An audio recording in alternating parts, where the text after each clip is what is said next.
statement. Today, Madam Speaker, indeed is an historic as well as a tragic day. Historic for the reasons that we are commenting on the arrival of indentured laborers in this country. And tragic because 31 years ago, this very chamber witnessed the first military coup, Madam Speaker, and the start of the coup culture. Then, Madam Speaker, the last coup we had was in 2006, executed by the Honorable Prime Minister.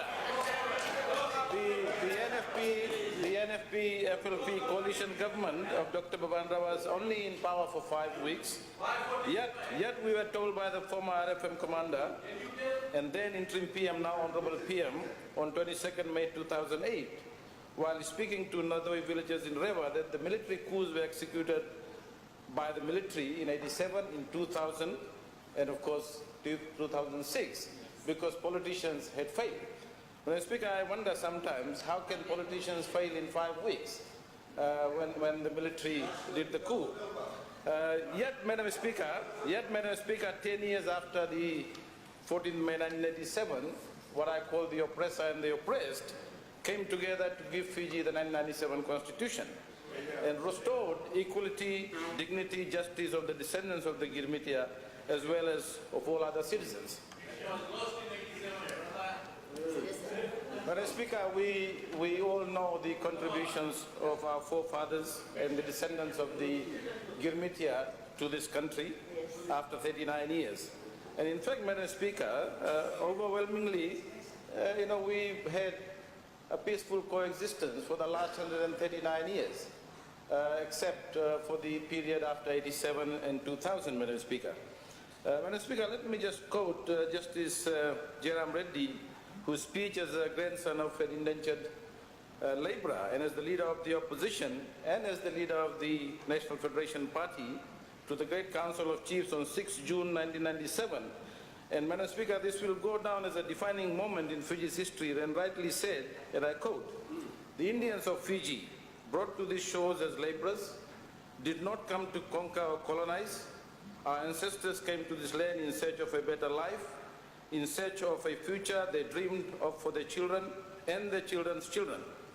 Though they traveled to these islands long after their ancestors, surely the dreams and hopes of those who landed from the Leonidas were not that different from those who came ashore after the epic Elia voyage from the west." Madam Speaker, we seem to have forgotten, and some would have us forgotten, those who hard fought for virtues and principles in support of those who had taken our freedoms in the past. But we've had the perfect opportunity to put this right, Madam Speaker. And unfortunately, we've not done this.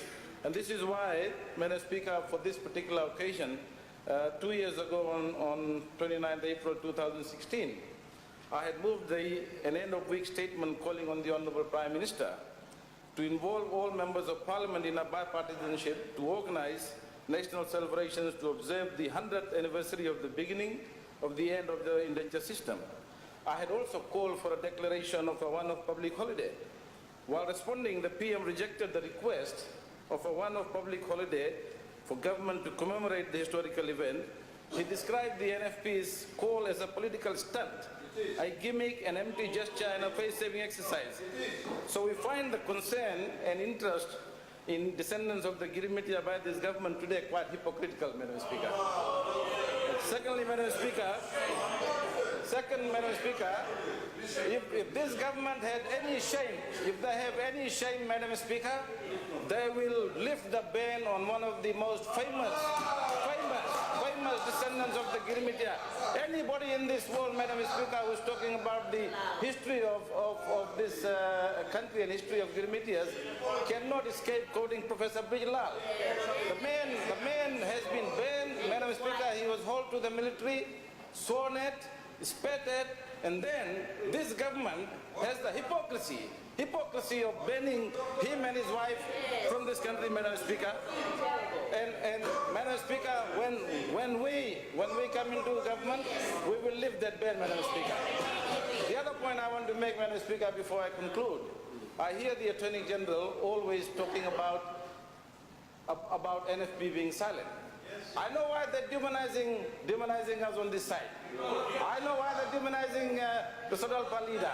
I know why they're demonizing Sodalpa, because they are going for Indian votes, Indo-Fijian votes, Madam Speaker. And people in this country know, Madam Speaker, that they're not going to buy that this time. Thank you, Madam Speaker.